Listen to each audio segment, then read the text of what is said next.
Bienvenidos a Resúmenes de Libros, el canal donde las grandes ideas caben en tu oído mientras caminas, cocinas o sueñas despierto. Hoy entramos en la vida de Jean-Jacques Rousseau, no como un tratado filosófico seco, sino como una novela con más giros que una diligencia suiza. Un niño que pierde a su madre antes de conocerla, un fugitivo de 15 años, un amante que llama mamá a su protectora, un padre que deja 5 hijos en la puerta de un hospicio, un pensador que hace llorar a Europa con cartas de amor y enciende revoluciones con frases de libertad. Rousseau no fue un sabio en Torre de Marfil. Fue un hombre que caminaba, sentía, erraba y escribía mientras el mundo lo perseguía o lo aclamaba. Prepárate para 5 capítulos que recorren sus 66 años como quien cruza los Alpes, con frío, con viento, pero con vistas que quitan el aliento. Introducción. Jean-Jacques Rousseau, el hombre que nació en una Ginebra republicana y murió en un pabellón junto a un lago francés, es una de esas figuras que parecen inventadas por la historia para recordarnos que la vida puede ser más novelesca que cualquier novela. Relojero hijo de relojero, huérfano de madre a los 9 días de vida, aprendiz maltratado, fugitivo a los 15, amante de una mujer 12 años mayor que lo llamaba Petit, secretario de embajador, copista de música, filósofo premiado, novelista de éxito arrollador, padre que abandonó a 5 hijos en un hospicio, ermitaño en castillos ajenos, perseguido por parlamentos y pastores, refugiado en islas y granjas, paranoico genial, paseante solitario y, al final, cadáver trasladado al panteón entre Voltaire y Mirabeau. Todo eso cabe en una sola existencia de 66 años. Sus libros cambiaron el mundo sin que él lo viera. El discurso sobre las ciencias y las artes ganó un premio en 1750 y puso en duda el progreso. El discurso sobre la desigualdad explicó la miseria como hija de la propiedad privada. La nueva Eloísa hizo llorar a Europa entera. Emilio revolucionó la educación al proponer que el niño aprenda con los sentidos antes que con los libros. El contrato social dio a la Revolución Francesa su frase más célebre: el hombre nace libre y por todas partes está encadenado. Las confesiones inventaron la autobiografía moderna al confesar sin pudor ni excusas. Las ensoñaciones del paseante solitario enseñaron a mirar una hoja de árbol como quien contempla el universo. Rousseau no fue un sabio de biblioteca, ni un cortesano de salón. Fue un hombre sensible hasta la locura, un caminante que dictaba sus ideas mientras andaba, un músico que prefería la melodía italiana al ruido francés, un amante que idealizaba a las mujeres y las abandonaba, un ciudadano que amaba la libertad y huía de las ciudades. Sus contradicciones son su grandeza. Defendió la virtud y vivió en la miseria. Predicó la igualdad y aceptó mecenas aristócratas. Exaltó la naturaleza y pasó la vida entre paredes. En estas páginas seguiremos sus pasos desde la cuna ginebrina hasta la tumba en la isla de los Álamos. No buscaremos justificar ni condenar, sino entender cómo un relojero suizo se convirtió en el profeta de la modernidad. Porque Rousseau no solo escribió libros, escribió el guión de revoluciones, de educaciones, de amores imposibles y de paseos solitarios que aún hoy, cuando caminamos por un parque y sentimos que el mundo nos sobra, nos hacen compañía. Capítulo 1. Los primeros años en Ginebra, de la cuna al umbral de la fuga. Imagina una ciudad pequeña, rodeada de montañas nevadas, donde las campanas de las iglesias protestantes suenan con la precisión de un reloj suizo. Allí, en el número 40 de la Grande Rue, el 28 de junio de 1712, nace Jean-Jacques Rousseau. El parto es complicado. La madre, Suzanne Bernard, una mujer de linaje más alto que el de su marido, sufre fiebre puerperal y muere 9 días después. Jean-Jacques, un bebé frágil, queda huérfano de madre antes de abrir los ojos al mundo. Su padre, Isaac Rousseau, relojero de oficio y ciudadano ginebrino con derecho a voto, llora sobre el cuerpecito y jura criarlo con el recuerdo de Suzanne como brújula. La casa, que había sido de clase media alta, se vende para pagar deudas. La familia desciende al barrio artesano de Saint-Gervais, entre herreros, carpinteros y tejedores. El pequeño Jean-Jacques crece oliendo a brea, cuero curtido y pan recién horneado, viendo cómo los hombres de manos callosas discuten en las tabernas sobre la soberanía del pueblo y la tiranía de los magistrados. Esa mezcla de orgullo cívico y simplicidad manual se le graba en el alma como una marca de agua. Isaac, viudo y melancólico, encuentra consuelo en la lectura. Por las noches, cuando el taller cierra, padre e hijo se sientan junto al fuego. No hay cuentos de hadas, hay Plutarco. Jean-Jacques, a los 5 años, ya recita de memoria las vidas de Licurgo, Bruto y Catón. Isaac lee con voz temblorosa pasajes de novelas sentimentales que Suzanne adoraba.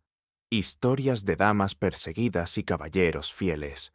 El niño absorbe todo como una esponja. Aprende a leer sin darse cuenta, entre lágrimas de su padre y suspiros por la madre ausente.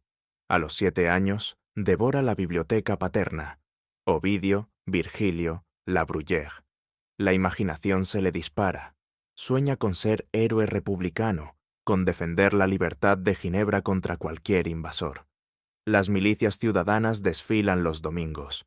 Él las observa desde la ventana, fascinado por aquellos hombres que dejan el arado para empuñar el mosquete. Eso sí es virtud, piensa, mientras los mercenarios de los príncipes vecinos le parecen simples marionetas de oro. A los 10 años, la vida da un vuelco. Isaac se pelea con un capitán francés en una discusión sobre honor. Lo demandan, pierde el juicio y debe exiliarse a Nyon para evitar la cárcel. Deja a Jean-Jacques y a su hermana mayor al cuidado de un tío materno, Gabriel Bernard. El tío, ingeniero militar, los envía a Bossé, un pueblo a las afueras, con el pastor Lambertier y su hermana. Allí, por primera vez, el niño conoce la disciplina estricta. Aprende latín, dibujo, matemáticas elementales y algo de teología calvinista. Considera fugazmente hacerse pastor, pero también descubre el placer prohibido. Un día, por travesura, recibe unos azotes de la señorita Lambertier. El castigo, lejos de asustarlo, despierta una sensación confusa que él mismo califica años después de dulce vergüenza. Esa experiencia, tan íntima y perturbadora, será el germen de sus reflexiones sobre la sensibilidad y el deseo. De regreso a Ginebra a los 12 años, el tío lo coloca de aprendiz con un notario. Jean-Jacques copia actas, pero su mente vaga hacia los Alpes. El notario lo despide por distraído. Entonces llega el segundo intento. Aprendiz de grabador con Abel Ducommun, un maestro brutal que lo golpea por cualquier error. El chico pasa días enteros inclinado sobre planchas de cobre, con las manos llenas de cortes y el corazón lleno de rabia. Los domingos, cuando las puertas de la ciudad cierran a las 4 de la tarde, se queda fuera por leer en el campo. 1, 2, 3 veces. La tercera, el 14 de marzo de 1728, decide no volver. Tiene 15 años, un atillo con algo de ropa y unas monedas robadas al maestro. Camina hacia Confignon, luego a Annecy, en Saboya. La aventura comienza. En Annecy lo recibe el sacerdote Benoît de Pontverre, un conversor de protestantes al catolicismo, pagado por el rey de Cerdeña. Pontverre lo envía a Madame de Warens, una mujer de 29 años, separada de su marido, que vive en una casa encantadora con jardín y dedica su fortuna a rescatar almas. Louise Françoise de Warens es rubia, de ojos azules, voz suave y una inteligencia que deslumbra. Para Jean-Jacques, que nunca ha conocido madre ni amante, es la encarnación de la bondad divina. Ella lo llama Petit y lo trata como a un hijo pródigo. Lo viste, lo alimenta, le consigue un puesto de lacayo en Turín. En abril de 1728, Rousseau abjura del calvinismo en la Catedral de Turín y se bautiza católico. Pierde la ciudadanía ginebrina, pero gana un nombre nuevo, Basurance, en los registros, aunque pronto recupera Rousseau. Trabaja como lacayo, roba una cinta, es descubierto, huye. Regresa a Annecy en 1729, con 17 años y el alma hecha trizas. Madame de Warrens lo acoge de nuevo. Le paga clases de música con el organista de la catedral. Jean-Jacques descubre que tiene oído absoluto. Pasean por el lago, hablan de filosofía, de religión. Ella lo inicia en los placeres del cuerpo con una ternura que él idealiza como maternal. En 1730 viajan juntos a París, él como secretario, ella en busca de una pensión real. No la consiguen. Regresan a Chambéry, donde Warrens instala a Rousseau en su casa como intendente y pronto como amante. Comparten techo con Claude Anet, jardinero, y otro protegido de ella. El arreglo es extraño, 3 en una cama grande, pero Rousseau acepta, fascinado por la libertad de costumbres de su protectora. Estudia matemáticas, latín, historia natural. Lee a Locke, a Leibniz, a Fenelón. Escribe poemas mediocres, compone música. Sufre ataques de hipocondría. Se cree enfermo del corazón, de los riñones, de todo. Los médicos lo sangran. Él se convence de que morirá joven. En 1731, Annette muere de fiebre. Rousseau queda solo con Warrens. La relación se profundiza, pero también se envenena. Ella gasta fortunas en proyectos fallidos. Él se siente usado. En 1737 viaja a Montpellier por una supuesta enfermedad. En realidad, huye de la asfixia emocional. Regresa curado en cuerpo, pero con el alma inquieta. Warrens lo recibe con otro amante joven. Jean-Jacques, herido en el orgullo, decide partir de nuevo. En 1740, a los 28 años, acepta un puesto de preceptor en Lyon, en casa de Mably. Allí conoce a Condillac, pero el trabajo dura poco. Los niños lo odian, él los regaña demasiado. Vuelve a Chambéry, encuentra a Warrens arruinada, le paga deudas con una pequeña herencia, y en 1742 parte definitivamente hacia París, con un sistema de notación musical bajo el brazo y el corazón lleno de ilusiones. Así termina la infancia y juventud ginebrina de Rousseau. Un mosaico de pérdidas, lecturas voraces, castigos físicos, amores confusos y fugas impulsivas. Todo lo que vivió en esos primeros 30 años. La muerte de la madre, la melancolía del padre, la severidad de los aprendices, la dulzura ambigua de Warrens, se convertirá en materia prima de sus libros. Ginebra le dio el gusto por la libertad republicana.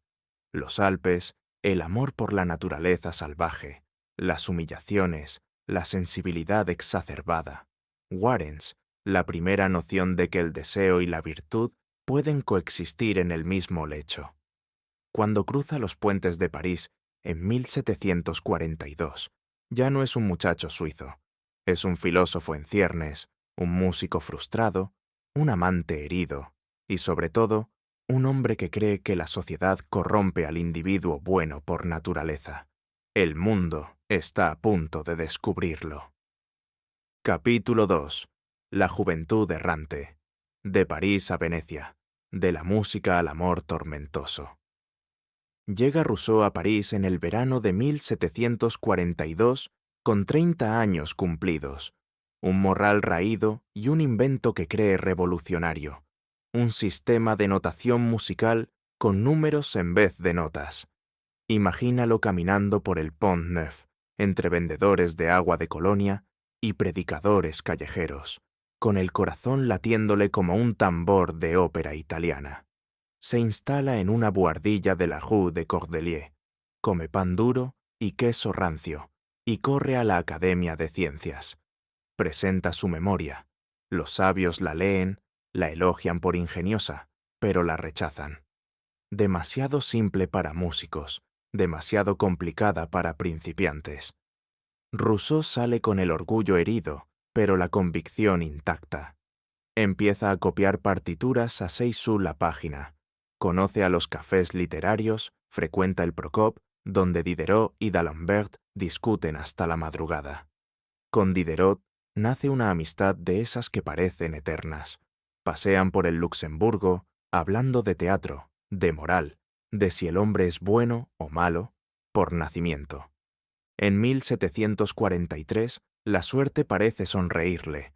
Lo nombran secretario del embajador francés en Venecia, el conde de Montaigu. Viaja en diligencia, cruza los Alpes nevados, llega a la Serenísima con los ojos desorbitados. Venecia es un sueño flotante, góndolas negras, máscaras de carnaval, óperas en cada plaza. Montaigu es un noble despilfarrador y mezquino. Rousseau maneja la correspondencia, las cuentas, las intrigas diplomáticas. Aprende italiano en 3 meses, devora Goldoni, se enamora de la música de Vivaldi y Galuppi. Asiste a funciones en el Teatro San Moisés. La melodía simple y apasionada lo conmueve hasta las lágrimas. Compara la ópera italiana, corazón que canta, con la francesa, garganta que declama. Montaigu lo trata como lacayo, le debe sueldos, lo humilla en público. Rousseau estalla, renuncia, regresa a París a pie y en carretas, con 100 luises en el bolsillo y la cabeza llena de arias. En el camino, compone mentalmente Le Devant du Village, su futura ópera. De vuelta en la capital, 1745, conoce a Thérèse Levasseur en el Hotel Saint-Quentin. Ella es costurera, 23 años, analfabeta, madre soltera de un niño enfermo. Rousseau la ve lavando ropa en el patio. Le ofrece un pedazo de queso y una conversación. Thérèse es sencilla, leal, con una risa que suena a campana rota. Se instalan juntos en una habitación de la Rue Saint-Jacques. Él le enseña a leer, poco éxito. Ella le plancha camisas y le prepara sopa de cebolla. Tienen 5 hijos en 10 años, el primero en 1746, el último en 1754. Cada nacimiento es un drama. Rousseau, sin dinero ni posición, teme la miseria hereditaria. Lleva a los bebés al hospicio de expósitos en la Rue du Faubourg Saint-Denis. Deja una nota anónima con la fecha de nacimiento y una cinta de color diferente para reconocerlos. Nunca los busca. Años después dirá que fue un acto de piedad. Mejor un hospicio que la calle. Voltaire lo llamará monstruo. Él responderá que la sociedad es la verdadera culpable. Mientras tanto, escribe artículos para la enciclopedia. Diderot lo invita en 1749. Rousseau redacta sobre música y más tarde sobre economía política. En 1750, la Academia de Dijon plantea la pregunta: ¿el restablecimiento de las ciencias y las artes ha contribuido a depurar las costumbres? Rousseau camina por el camino de Vincennes a visitar a Diderot preso en el castillo. De pronto, una iluminación. ¡No! Las artes corrompen. Escribe el discurso sobre las ciencias y las artes en fiebre creativa. Lo envía, gana el premio. París entero habla del ciudadano de Ginebra, que ataca el progreso. Lo invitan a salones. Madame d'Épinay le ofrece una casita en el Hermitage. Rousseau rechaza pensiones reales. Quiero ser libre. Compone Le Devant du Village. Louis XV tararea la melodía en Versalles. Ofrecen pensión. Rousseau la declina con una reverencia irónica. En 1752 estalla la querella de los bufones. La compañía italiana llega al Palacio Real, interpreta Pergolesi. Los franceses se dividen. Los del Rincón del Rey defienden Lully y Rameau. Los del Rincón de la Reina, la música italiana. Rousseau escribe la carta sobre la música francesa. Vuestra música es ruido, la italiana, sentimiento. París arde en panfletos. Lo apodan el oso de Ginebra. En 1753 publica Narciso, comedia que nadie representa. En 1755, el segundo discurso sobre el origen de la desigualdad. Camina solo por el bosque de Montmorency. Dicta a Thérèse frases que ella escribe con letras torpes. Argumenta, en el estado de naturaleza, el hombre es bueno, solitario, feliz. La propiedad privada crea la desigualdad.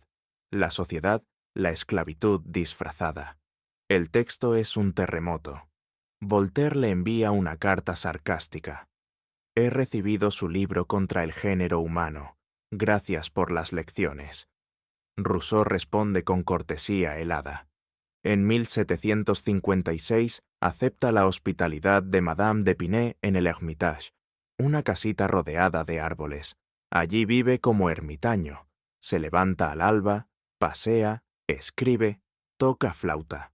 Conoce a Sophie Dutto, cuñada de d'Épinay, casada, 27 años, ojos negros, risa franca. Se enamoran en paseos por el bosque. Sophie lleva pantalones para montar. Rousseau le recita versos. Es un amor platónico, ardiente, imposible. Ella le cuenta sus penas matrimoniales. Él le dedica cartas que quemarán siglos. De ese fuego nace Julie, o la nueva Eloísa, novela epistolar que escribirá en 1757 a 1758. Imagina una pasión pura en los Alpes suizos. Julie ama a Saint-Preux, tutor de sus hijas, pero se casa por deber con Volmar. El libro es un río de lágrimas. Cuando se publique en 1761, las damas de París llorarán hasta desmayarse. En el Hermitage surgen tensiones. d'Épinay quiere que Rousseau sea su secretario literario. Él rehúsa. Grimm, amante de d'Épinay, lo acusa de ingratitud. Diderot, en carta, lo tilda de ermitaño hipócrita. Rousseau se siente traicionado. En 1757, abandona el Hermitage en plena tormenta, caminando bajo la lluvia hasta Montmorency. El duque de Luxemburgo le ofrece refugio en el Petit Château. Allí, en paz relativa, escribe Emilio y el contrato social. Emilio es un tratado de educación. El niño debe aprender con los sentidos, no con libros. La naturaleza es la mejor maestra. El contrato social, la soberanía reside en el pueblo. La voluntad general es infalible. Ideas que resonarán en 1789. La vida personal sigue siendo un nudo. Thérèse lo acompaña, fiel, callada. En 1754, Rousseau regresa a Ginebra para recuperar la ciudadanía. Abjura del catolicismo en la Catedral de San Pedro. Los ginebrinos lo reciben como hijo pródigo, pero pronto lo criticarán. En París, la relación con los enciclopedistas se rompe. En 1762, Emilio y el contrato social se publican casi simultáneamente. El Parlamento de París condena a Emilio por blasfemo. Lo queman en la Place de Grève. Ginebra sigue el ejemplo. Rousseau huye de nuevo. Primero a Yverdon, luego a Moutiers en Neuchâtel, bajo protección de Federico el Grande. Allí vive 3 años, viste traje armenio, recibe visitas, escribe cartas. Pero los pastores calvinistas lo persiguen, predican contra él, le arrojan piedras a su ventana. En 1765 huye a la isla de San Pedro en el lago de Bienne. Allí pasa 6 semanas idílicas. Rema, herboriza, escribe la quinta ensoñación. Lo expulsan de nuevo. Así transcurre la juventud errante de Rousseau, de secretario en Venecia a ermitaño en Montmorency, de amante de Sophie a padre ausente, de músico copista a filósofo perseguido. Cada ciudad, cada mujer, cada fracaso le enseña una lección. París le da fama y enemistad. Venecia, pasión por la melodía. Thérèse, estabilidad humilde. Sophie, ideal imposible. Los discursos lo convierten en profeta. Emilio y el contrato social, en hereje. Cuando cruza la frontera suiza en 1762, ya no es el joven ingenuo que llegó a París en 1742. Es un hombre de 50 años, con el alma en carne viva. convencido de que la sociedad lo ha traicionado y de que solo en la naturaleza encontrará paz. El exilio apenas comienza. Capítulo 3. La madurez en la tormenta. De Montmorency a la fuga eterna. El duque de Luxemburgo abre las puertas del Petit Château en Montmorency como quien abre un paraguas en plena tempestad. Es abril de 1759. Rousseau llega con Thérèse, 2 baúles y un perro llamado Sultán. La casa es pequeña, blanca, rodeada de castaños centenarios. Desde la ventana se ve el valle de l'Oise, un tapiz verde que parece pintado por Poussin. Rousseau suspira. Aquí escribiré lo que el mundo necesita. Se levanta a las 5, camina descalzo por el rocío, recoge flores para Thérèse, dicta párrafos enteros mientras ella cose calcetines. En 2 años termina Emilio. O de la educación, un tomo grueso como un misal. Imagina a un niño llamado Emilio criado lejos de la ciudad. Aprende nadando en ríos helados, midiendo sombras con palos, leyendo solo Robinson Crusoe. El tutor, alter ego de Rousseau, le enseña que Dios se revela en la naturaleza, no en catecismos. Dejad que madure la infancia en los niños, escribe, y París entero se escandaliza cuando el libro salga. Al mismo tiempo, en noches de insomnio iluminadas por una vela de sebo, redacta El contrato social. Es un tratado seco, geométrico, pero late un corazón republicano. El hombre nace libre y por todas partes está encadenado.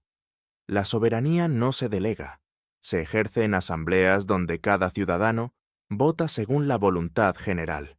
Rousseau sueña con Ginebra idealizada, artesanos que legislan tras el taller, pastores que debaten bajo los robles. Lee a Platón, a Grocio, a Locke, pero su voz es propia, ronca, urgente. En 1761 publica Julie o La Nueva Eloísa. Las prensas no dan abasto. Damas de la alta sociedad se desmayan leyendo las cartas de Saint-Preux. Los lacayos roban ejemplares para sus amantes. Rousseau recibe sacos de correo, propuestas indecentes, confesiones de adulterio, peticiones de consejo. Responde con cortesía helada. No soy confesor, soy escritor. La fama trae enemigos. Voltaire, desde Ferney, afila la pluma. Ese ginebrino come hierba y reniega del progreso.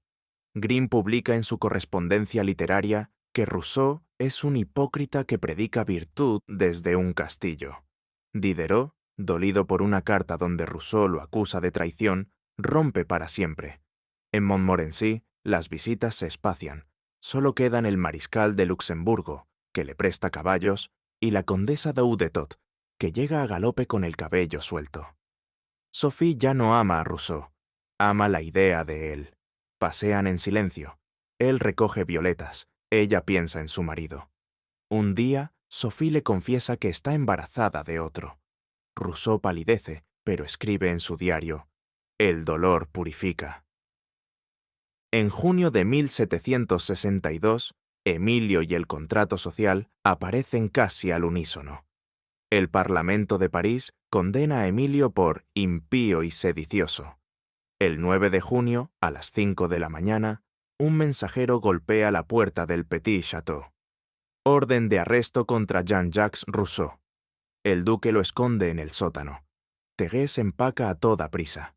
Salen por la puerta trasera, en un carruaje sin blasones, rumbo a Suiza. Cruzan la frontera en Motiers, cantón de Neuchâtel, bajo protección de Federico el Grande. Rousseau se instala en una casa de piedra gris. Adopta el traje armenio, túnica larga, bonete rojo, para ahorrar en lavandería, y dice sentirme libre. Los campesinos lo miran como a un profeta loco. Escribe cartas a media Europa, al rey de Prusia, al príncipe de Württemberg, al dogo de Venecia. Recibe visitas ilustres. James Boswell, futuro biógrafo de Johnson, llega disfrazado de holandés y anota cada palabra. La paz dura poco. Los pastores calvinistas predican contra el hereje que niega el pecado original. Una noche de septiembre de 1765, una piedra rompe la ventana, otra hiere a Thérèse en la frente. Rousseau sale a la calle con una linterna. «Cobardes, si tenéis valor, dad la cara». Nadie responde. Al día siguiente, el Consejo de Motiers le da 24 horas para marcharse. Huye a la isla de San Pedro, en el lago de Bienne. 6 semanas de paraíso. Rema al amanecer, herboriza hasta el crepúsculo, escribe la quinta ensoñación. Aquí, rodeado de agua, soy feliz como un niño. Pero el Senado de Berna lo expulsa también. Cruza el lago en bote de noche, con Sultán ladrando a la luna. Llega a Estrasburgo en noviembre de 1765. Lo reciben como a un héroe. Da lecturas públicas de sus confesiones, aún inéditas, en salones abarrotados. Damas se desmayan al oír cómo abandonó a sus hijos. Caballeros aplauden su sinceridad. De allí a París, de incógnito, bajo el nombre de Renú. Se esconde en el Temple, luego en el castillo de Trie, propiedad del príncipe de Conti. Escribe consideraciones sobre el gobierno de Polonia. Aconseja una confederación de ciudades libres, elecciones frecuentes, educación cívica. Lee a Tácito bajo los tilos. Imagina a los polacos como espartanos modernos. En 1767, la paranoia crece. Cree que los jesuitas lo persiguen, que Hume, a quien aún no conoce, es agente inglés. Acepta la invitación de David Hume para refugiarse en Inglaterra. Embarca en Calais el 9 de enero de 1766. Thérèse viaja separada, con el equipaje. En Dover, la multitud lo aclama. El filósofo de la naturaleza. Se instala en Wootton Hall, Staffordshire, casa de un rico comerciante. Pasea por los jardines, toca flauta, escribe cartas furiosas a Hume. Me espía, me traiciona. Hume, paciente, responde con hechos. La ruptura es pública. Panfletos en Londres, caricaturas donde Rousseau aparece como oso con bonete. En mayo de 1767, huye de nuevo a Francia, pese a la orden de arresto. Cruza el canal en barca de pescadores, desembarca en Calais con nombre falso. Vive errante, Monquin, luego Grenoble. En Dauphiné, adopta el alias Renú y casa a Thérèse en Bourgoin, ceremonia civil bajo falso nombre. Ella firma con una X, él llora en silencio. En 1768 se instalan en una granja cerca de Grenoble. Cultivan patatas, crían conejos. Rousseau completa las confesiones, 12 libros donde desnuda su alma desde la infancia hasta el exilio. Escribe con tinta violeta, en cuadernos que esconde bajo el colchón. Describe el abandono de los hijos sin excusas. Actué según mi razón, no según mi corazón.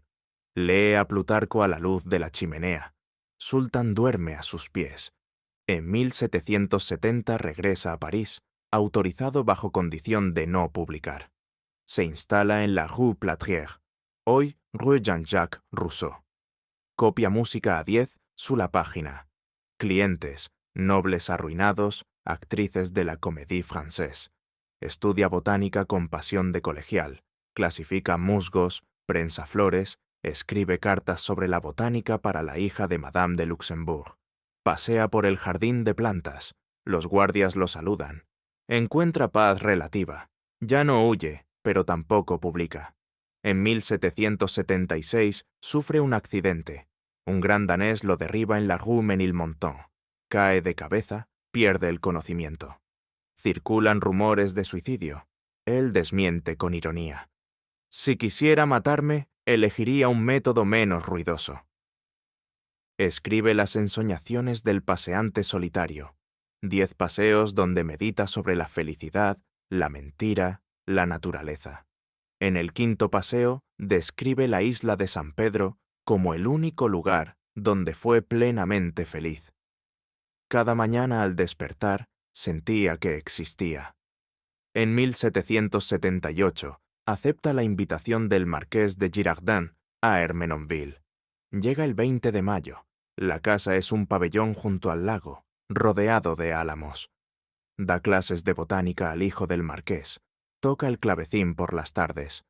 El 2 de julio, tras un concierto improvisado, sufre un derrame cerebral. Muere al amanecer, sereno, con Thérèse a su lado. Lo entierran en la isla de los Álamos. La tumba se convierte en lugar de peregrinaje. En 1794, la Convención traslada sus restos al Panteón, junto a Voltaire. París entero desfila. Honor al hombre que amó la virtud. Así transcurre la madurez de Rousseau, de mecenas en castillos a fugitivo en islas, de amante idealizado a esposo tardío, de profeta a paria. Cada exilio afila su pluma, cada traición profundiza su introspección. Emilio educa generaciones, el contrato social enciende revoluciones. Cuando la Bastilla cae en 1789, Robespierre lleva el libro en el bolsillo. Rousseau no lo ve, pero su voz resuena en las barricadas. Libertad o muerte. En Ermenonville, los sauces lloran sobre el agua. Un paseante solitario, quizá su fantasma, recoge una hoja y la guarda entre las páginas de un libro que nunca terminará. Capítulo 4. El exilio inglés y el regreso fantasmal. De Hume a la granja, de la paranoia al silencio. El 9 de enero de 1766, un barco pesquero cruza el Canal de la Mancha bajo una niebla espesa como leche agria. A bordo viaja Jean-Jacques Rousseau, envuelto en una capa raída, con el bonete armenio calado hasta las cejas y Sultan ladrando a las olas. David Hume, el filósofo escocés de mejillas sonrosadas y modales suaves, lo espera en Dover con una carroza alquilada. «Bienvenido a la tierra de la libertad», dice Hume con sonrisa de anfitrión. Rousseau responde con una reverencia tiesa. «Libertad, sí, pero ¿de qué clase?» Ya en el carruaje, los dos genios charlan de todo. De Locke, de la religión natural, de si el hombre es egoísta por instinto. Hume anota en su diario: «Rousseau es sensible como una doncella y suspicaz como un conspirador». Llegan a Londres. La multitud aclama al filósofo de la naturaleza. Rousseau se instala en Chiswick, casa del duque de Richmond. Luego, por invitación de un comerciante rico, Richard Davenport se muda a Wootton Hall, en Staffordshire, una mansión georgiana rodeada de prados donde pastan ovejas merinas. Los primeros meses son idílicos. Rousseau pasea al alba, recoge setas, toca flauta bajo los robles, escribe cartas a Thérèse, que viaja separada con el equipaje. «Ven pronto, mi paloma, aquí el aire huele a heno y a paz». Thérèse llega en febrero, con baúles llenos de partituras y hierbas secas. Instalan un hogar humilde. Ella cocina estofado de cordero. Él clasifica plantas en latín. Hume visita cada 15 días, trae libros, discute hasta la madrugada. Pero la semilla de la discordia germina. En marzo, Rousseau recibe una carta supuestamente del rey de Prusia. «Venga a mis estados, le daré un refugio». La carta es falsa, obra de Horace Walpole, un bromista de salón. Rousseau la cree genuina y acusa a Hume de haberla interceptado. «Me espía, me traiciona». Hume, estupefacto, publica la correspondencia para defenderse. Londres se divide. Unos ven a Rousseau como mártir, otros como loco. Caricaturas en los periódicos. Rousseau como oso bailando al son de un flautista. En mayo de 1767, la paranoia estalla. Rousseau huye de Wootton en plena noche, con Thérèse y Sultán en un carruaje de posta. Cruza Inglaterra a toda velocidad. Duerme en posadas bajo nombre falso. Embarca en Dover, rumbo a Calais, pese a la orden de arresto francesa. Desembarca el 22 de mayo. Se esconde en Fleury-sous-Médon, luego en Trailles, castillo del príncipe de Conti. Allí escribe furiosas cartas a todo el mundo. Al Lord Canciller, a Madame de Luxembourg, a su editor. «Todos conspiran contra mí. Jesuitas, enciclopedistas, masones». El príncipe de Conti, divertido, le presta un ala del castillo. Rousseau cultiva un huerto, enseña botánica al hijo del mayordomo. Pero la calma dura poco. En 1768, Bajo el alias Renou, casa a Thérèse en Bourgoin. Ceremonia civil. Ella firma con una X temblorosa. Él llora como un niño. Regresan a Montcalm, aldea cerca de Grenoble. Alquilan una granja. Vacas, gallinas, un perro nuevo llamado Turk. Rousseau siembra patatas. Escribe consideraciones sobre el gobierno de Polonia. Educad ciudadanos, no súbditos. Dadles asambleas, no parlamentos. En la granja, la paranoia se disfraza de rutina. Rousseau cree que los vecinos lo vigilan. Cierra contraventanas al atardecer. Lee a Tácito bajo la lámpara de aceite. Anota en los márgenes: Roma cayó por corrupción, Francia seguirá. Thérèse Cose canta canciones de Saboya. Tienen visitas esporádicas: un joven polaco exiliado, un pastor protestante. En 1770, el gobierno francés levanta la orden de arresto con condición: no publique nada. Rousseau regresa a París. Se instala en la Rue Plâtrière, hoy Rue Jean-Jacques Rousseau. Copia música a 10 su la página. Óperas de Gluck, sonatas de Haydn. Clientes, nobles arruinados, actrices de la ópera. Pasea por el jardín de las plantas. Los guardias lo saludan con respeto. Estudia botánica con pasión de adolescente. Prensa flores, dibuja raíces, escribe cartas sobre la botánica para la hija de Madame Boy de la Tour. La planta es un ser vivo que siente. Dicta a Thérèse, quien escribe con letras torpes. En 1772 completa las Confesiones, 12 libros donde desnuda su alma desde la infancia hasta el exilio inglés. Describe el abandono de los hijos sin excusas. Actué según mi razón, no según mi corazón. Li fragmentos en salones privados. Damas se desmayan, caballeros aplauden la sinceridad, pero no publica. Teme la censura. En 1776 sufre un accidente en la Rue Ménilmontant. Un gran danés lo derriba, cae de cabeza, pierde el conocimiento. Circulan rumores de suicidio. Él desmiente con ironía: si quisiera matarme, elegiría un método menos ruidoso. Escribe las ensoñaciones del paseante solitario. 10 paseos donde medita sobre la felicidad, la mentira, la naturaleza. En el 5º paseo, describe la isla de San Pedro. Allí, rodeado de agua, fui plenamente feliz. Dicta al atardecer, con la voz ronca por el tabaco. En 1778, acepta la invitación del marqués de Girardin a Ermenonville. Llega el 20 de mayo. La casa es un pabellón junto al lago, rodeado de álamos temblones. Da clases de botánica al hijo del marqués. Toca el clavecín por las tardes. El 2 de julio, tras un concierto improvisado, sufre un derrame cerebral. Muere al amanecer, sereno, con Thérèse a su lado. Lo entierran en la isla de los Álamos. La tumba se convierte en lugar de peregrinaje. En 1794, la Convención traslada sus restos al Panteón, junto a Voltaire. París entero desfila. Honor al hombre que amó la virtud. El exilio inglés y el regreso marcan el ocaso de Rousseau. De huésped ilustre a fugitivo paranoico. De granjero en Dauphiné a copista en París. De profeta perseguido a paseante solitario. Cada sospecha afila su pluma. Cada silencio profundiza su introspección. Las confesiones inauguran la autobiografía moderna. Las ensoñaciones, la literatura del yo. Cuando la revolución estalla en 1789, Robespierre lleva el contrato social en el bolsillo. Saint-Just cita a Emilio en la Convención. Rousseau no lo ve, pero su voz resuena en las barricadas. Libertad o muerte. En Ermenonville, los sauces lloran sobre el agua. Un paseante solitario, quizás su fantasma, recoge una hoja y la guarda entre las páginas de un libro que nunca terminará. Capítulo 5. Los últimos paseos y el eco eterno.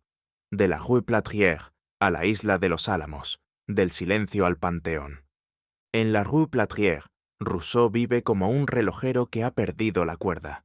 Es 1770. Tiene 58 años. El cabello gris recogido en una coleta. la barba descuidada, el traje armenio, raído pero limpio. La habitación huele a tinta, a hierbas secas y a sopa de Thérèse. Se levanta a las 6, abre la ventana.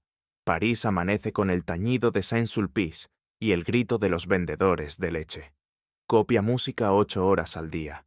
Sonatas de Haydn, arias de Gluck, a 10 sus la página. Los clientes dejan los rollos en una cesta. Él los devuelve envueltos en papel marrón. No hablo con nadie, advierte un cartel en la puerta. Pero los curiosos suben. Un estudiante de Derecho, una actriz de la Comédie Italienne, un abate que quiere confesarle sus dudas. Rousseau los recibe con cortesía helada, ofrece té de menta, habla de plantas. La camomila calma el alma, el hombre no. Pasea todas las tardes por el jardín de las plantas.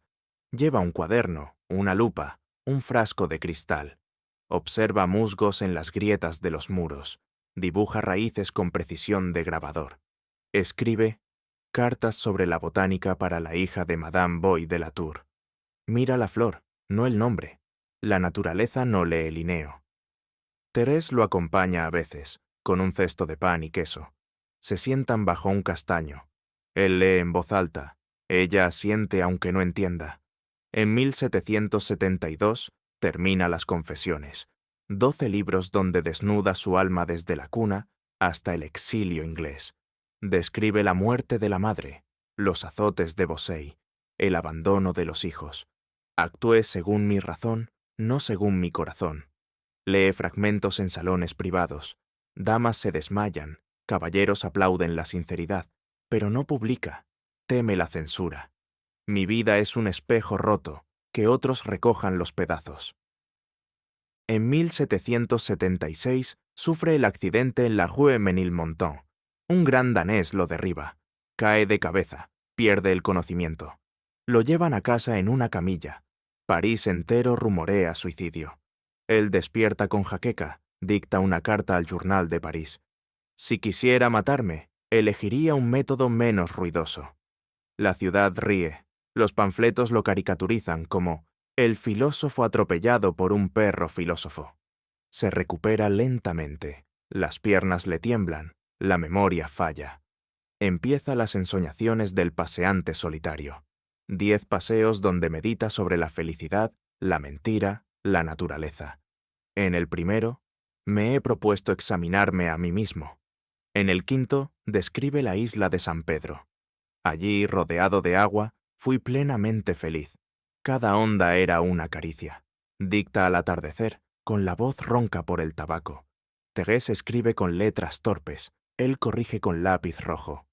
En mayo de 1778 acepta la invitación del marqués de Girardin a Ermenonville. Llega el 20 en un carruaje prestado. La finca es un parque romántico, lagos artificiales, ruinas falsas, templetes griegos. Se instala en el pabellón del molino, junto al lago. Da clases de botánica al hijo del marqués, un niño de 10 años llamado René. Pasean al alba. Mira esta hoja de roble, tiene más venas que un mapa de Europa. Toca el clavecín por las tardes, melodías simples, como en Le Devant du Village. Los fines de semana llegan visitantes. Bernardin de Saint-Pierre, autor futuro de Pablo y Virginia. Un joven oficial prusiano que quiere fundar una república en su regimiento. Rousseau los recibe en bata, con una taza de tisana. La virtud no necesita uniforme, dice. El 1 de julio, tras una cena ligera, sopa de verduras, queso de cabra, un vaso de vino del Rin, ofrece un concierto improvisado. Toca una gavota de su juventud. Los criados aplauden desde la puerta. Se siente cansado, pero sereno. Al día siguiente, 2 de julio, se levanta temprano, pasea por la orilla del lago, recoge un lirio acuático, lo huele. ¡Qué dulce es existir! Regresa al pabellón, se sienta a la mesa, dicta a Thérèse una frase para la 10ª ensoñación. La felicidad es un estado habitual. De pronto, un dolor agudo en la cabeza. Cae de lado. Thérèse grita, corre por ayuda. El médico llega demasiado tarde. Derrame cerebral. Muere a las 11 de la mañana, con los ojos abiertos al techo. Thérèse cierra sus párpados, besa la frente fría. Mi Jean-Jacques, mi petit. Lo entierran al atardecer en la isla de los Álamos, un islote en el centro del lago. El ataúd es simple, de nogal. Lo cubren con una sábana blanca. Girardin pronuncia unas palabras. Aquí yace el amigo de la humanidad. La tumba se convierte en lugar de peregrinaje. Damas dejan ramos de violetas. Poetas graban versos en la corteza de los álamos. En 1791, la Asamblea Nacional decreta el traslado al Panteón. El 11 de octubre de 1794, una procesión cruza París. El féretro en un carro tirado por caballos blancos, seguido por diputados, músicos, una multitud de 100.000 almas. Lo depositan junto a Voltaire. Mirabeau ya está allí. Robespierre, ejecutado meses antes, parece sonreír desde el más allá. La voluntad general triunfa. El legado de Rousseau estalla como pólvora mojada que al fin prende. En 1789, los Cahiers de Doléances citan el contrato social. Los jacobinos llevan el libro en el bolsillo. Saint-Just educa a la juventud según Emilio. Formad hombres antes que ciudadanos. En Inglaterra, Paine responde a Burke con Derechos del Hombre, inspirado en los discursos. En Alemania, Kant lee las Confesiones y escribe: Rousseau me enseñó a respetar al hombre común. Schiller y Goethe lo llaman el Cristo de la literatura.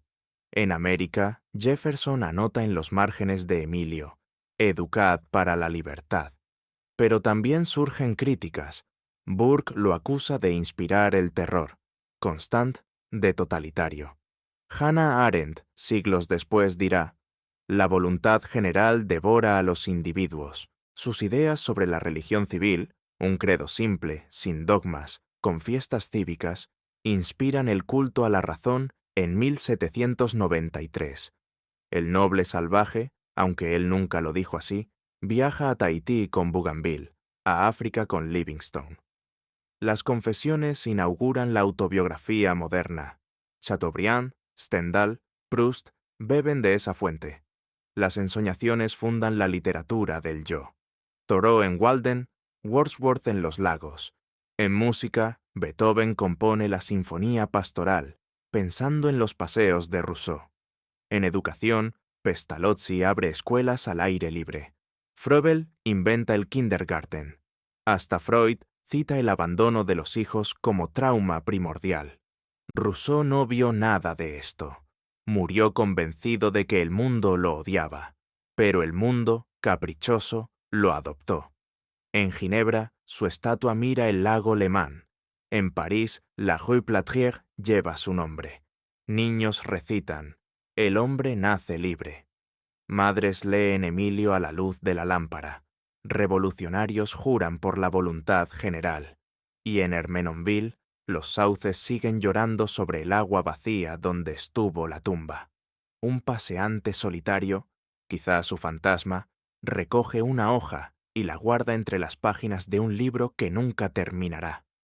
Porque Rousseau no terminó. Sigue caminando, dictando, soñando con un mundo donde el hombre sea bueno y la sociedad no lo corrompa. Y mientras haya un niño que corra descalzo por el campo, un amante que escriba cartas ardientes, un ciudadano que vote en asamblea, Rousseau vivirá, no en mármol del Panteón, sino en el latido de quienes creen que otro mundo es posible. Conclusión. Y así, de la cuna ginebrina a la tumba en la isla de los Álamos, Jean-Jacques Rousseau vivió lo que predicó, que el hombre nace bueno y la sociedad lo corrompe. Abandonó hijos para no corromperlos con la miseria. Rechazó pensiones reales para no corromper su libertad. Huyó de ciudades para no corromper su alma. Sus libros no son polvo de biblioteca, son semillas que germinaron en la Revolución Francesa, en escuelas al aire libre, en novelas románticas, en paseos solitarios bajo los árboles. Hoy, cuando votamos, cuando educamos a un niño con juegos en vez de castigos, cuando escribimos un diario sin miedo al qué dirán, Rousseau camina a nuestro lado, no como estatua fría en el panteón, sino como voz ronca que susurra: sé tú mismo, aunque el mundo te persiga. Si este viaje por la vida de Rousseau te ha removido algo por dentro, dale like, suscríbete y activa la campanita para no perderte el próximo resumen. Comparte en comentarios qué idea de Rousseau te gustaría aplicar mañana mismo. Nos vemos en el siguiente audiolibro. Recuerda, leer es libertad. Resumir, regalar tiempo. Hasta pronto.